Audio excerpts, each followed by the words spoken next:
Coco Gauff is still going strong on that mission to turn the head-to-head around against Iga Świątek after she scored her fourth consecutive straight sets win over the Polish woman. Coco Gauff just beat Iga Świątek for the fourth time in a row.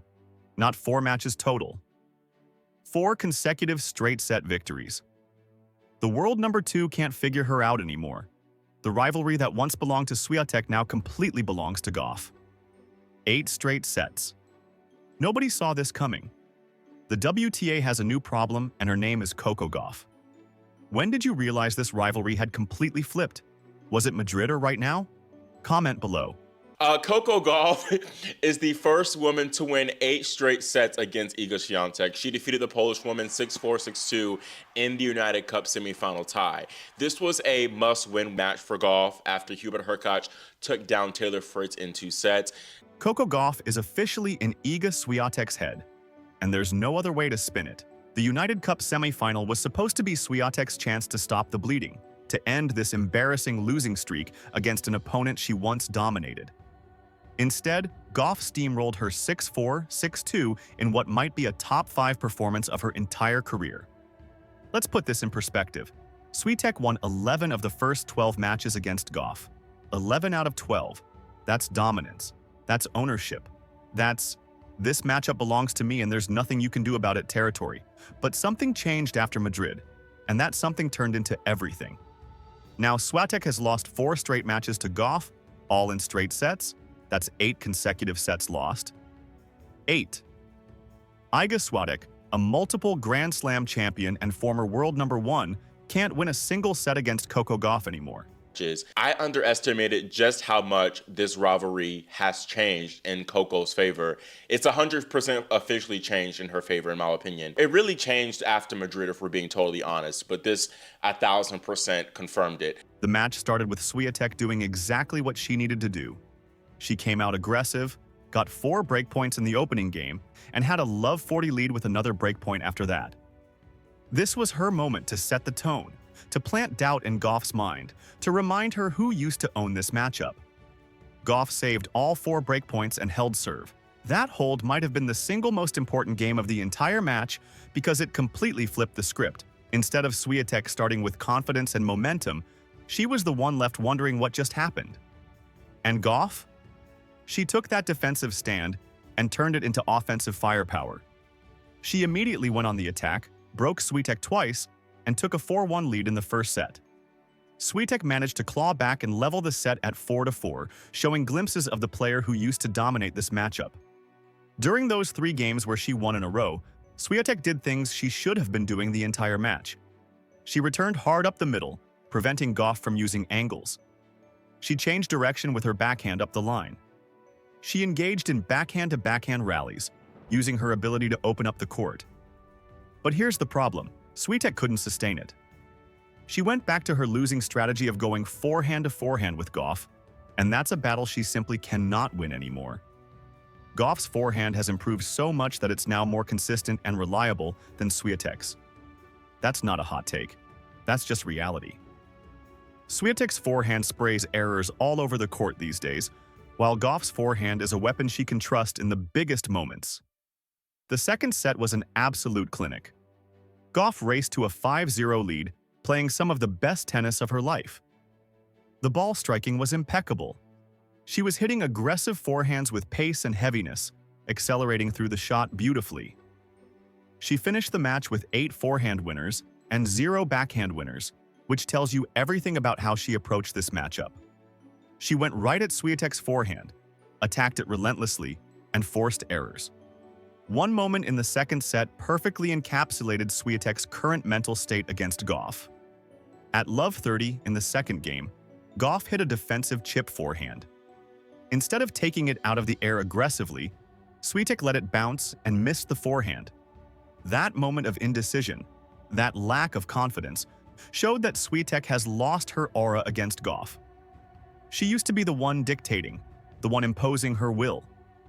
Now she's reactive, hesitant, and uncertain.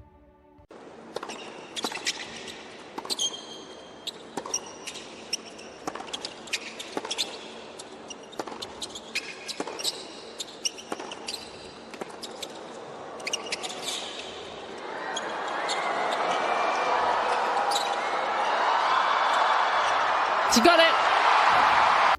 Gauff's serving performance was exceptional, which is always the key stat to watch with her. 3 aces, only 4 double faults. When that double fault number stays low, the rest of her game flows. She made 75% of her first serves and won 73% of first serve points. Those are dominant numbers. She mixed up her serves beautifully, using kick serves, slice serves, and body serves to keep Swiatek off balance. Swiatek, by contrast, had a rough serving day by her standards. She made only 59% of her first serves and won just 56% of first serve points. Those numbers aren't terrible, but against someone returning as well as Gauff, they're not good enough. Gauff was seeing the ball like a grapefruit, tracking down everything Swiatek threw at her and sending shots back with interest. The court coverage from Gauff was suffocating. She got to balls that should have been winners, and she didn't just get them back defensively. She hit them with pace and placement, forcing Swiatek to play extra shots and making her feel like nothing she hit was good enough. That kind of defensive pressure creates offensive opportunities, and Gauff capitalized on every single one. What makes this 4-match winning streak even more impressive is that it's not like Swiatek played poorly. She actually played pretty solid tennis in this match. But Gauff was simply better. Even when Swiatek played well and mounted a comeback in the first set, even when she won 2 games in a row after going down 5-0 in the second set, Gauff had an answer for everything. She mixed in drop shots to pull Swiatek forward and get her moving on terms that weren't her own. She stayed aggressive without being reckless. She played smart, controlled, dominant tennis. Yeah, for sure. I feel like Coco has improved stuff. It's quite visible. The matches that we played a couple years back, where most of them were kind of one-sided. So, yeah, I feel like that's it. She's also like growing in age, like more experienced as well. So, yeah, I mean, she's a top player for many years now, even though, she started when she was like 16, much earlier than most of us do. So, yeah, it's congrats to her, basically. This is now officially a bad matchup for Swiatek. Gauff is more consistent from the ground. Gauff has better court coverage. Gauff has the more reliable forehand. And perhaps most importantly, Gauff has the confidence and belief that she's going to win these matches. Meanwhile, Swiatek looks like she expects to lose now. The psychological shift is complete and total. Swiatek is in what we can only describe as her ball basher era right now. She's trying to overpower opponents, going for big shots that aren't necessarily there, and spraying errors as a result. Against lesser players, this approach still works because her power overwhelms them. But against elite players with elite court coverage like Gauff, this strategy is a disaster. Swiatek gets impatient, goes for too much too soon, and ends up self-destructing with unforced errors. The comparison to Serena Williams versus Maria Sharapova is starting to feel real. Sharapova owned the early rivalry, winning their first match and establishing herself as a legitimate threat. But then Serena turned it around completely, winning 19 consecutive matches against Sharapova at one point. The rivalry became so lopsided that Sharapova admitted she felt overwhelmed before the matches even started. We're not saying Gauff and Swiatek will reach those extremes, but the trajectory is eerily similar. Swiatek dominated early. Now Gauff has completely flipped the script. And the longer this winning streak continues, the harder it becomes for Swiatek to break it mentally. One analyst made a fascinating point about this rivalry shift. If Swiatek had faced Aryna Sabalenka in that hypothetical Roland Garros final last year instead of getting upset earlier, and if Gauff had been the opponent in the final, Gauff would have won. That's how much this matchup has changed. Gauff now has the tactical blueprint to beat Swiatek, and she has the weapons to execute it consistently. The coaching situation for Swiatek is worth examining. She's now 0-4 against Gauff under coach Wim Fissette.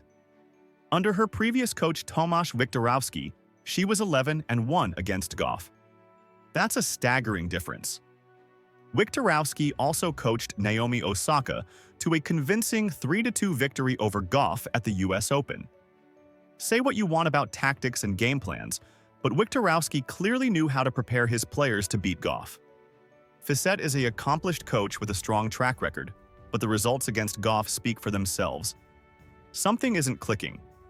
Whether it's the tactical approach, the mental preparation, or just the natural evolution of both players' games, Swiatek isn't getting the answers she needs from her current coaching setup when it comes to this matchup. The broader concern for Swiatek is her record against top 10 players. She's now lost 5 of her last 6 matches against top 10 opposition. That's not a blip, that's a pattern.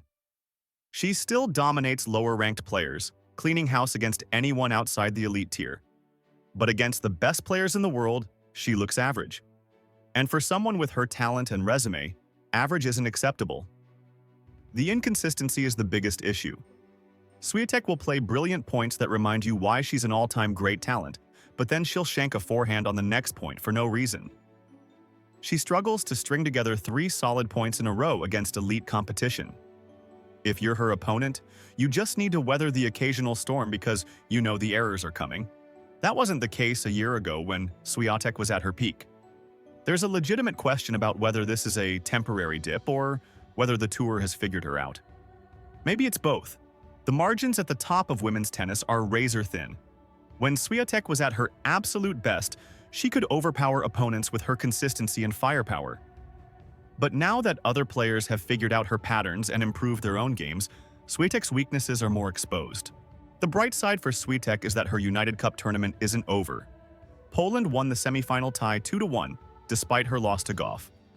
Hubert Hurkacz defeated Taylor Fritz in straight sets, which wasn't surprising given how Fritz has struggled throughout the United Cup. Then the Polish mixed doubles team of Jan Zielinski and Katarzyna Kawa defeated Gauff and Christian Harrison in 2 tiebreak sets. That mixed doubles match was heartbreaking for Team USA. They had a set point in the first set. They served for the second set twice and had 2 set points when serving at 6-5. But they couldn't close it out, and the Polish team was just too good in the crucial moments. Gauff should still be incredibly proud of her tournament. After a shaky opening match against Yulia Putintseva, she turned things around completely and played some of the best tennis of her career. Gauff is now firmly in the conversation as a top 3 favorite heading into the Australian Open. A week ago, people were questioning whether she should even be considered a title contender. Now, after beating Swiatek so convincingly and playing at such a high level, she's right there with Sabalenka and potentially Swiatek as the players to beat in Melbourne. Poland will face Switzerland in the United Cup final. Belinda Bencic has been absolutely carrying Switzerland, going 8-0 in singles and mixed doubles. She's accounted for 68.8% of Switzerland's total match victories since the United Cup started in 2023. That's not just contributing, that's being the entire team.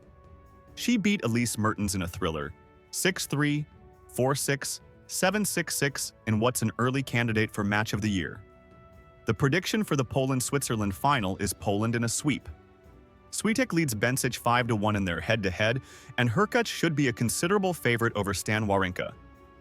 Bencic has played a lot of tennis, and eventually, that fatigue will catch up to her.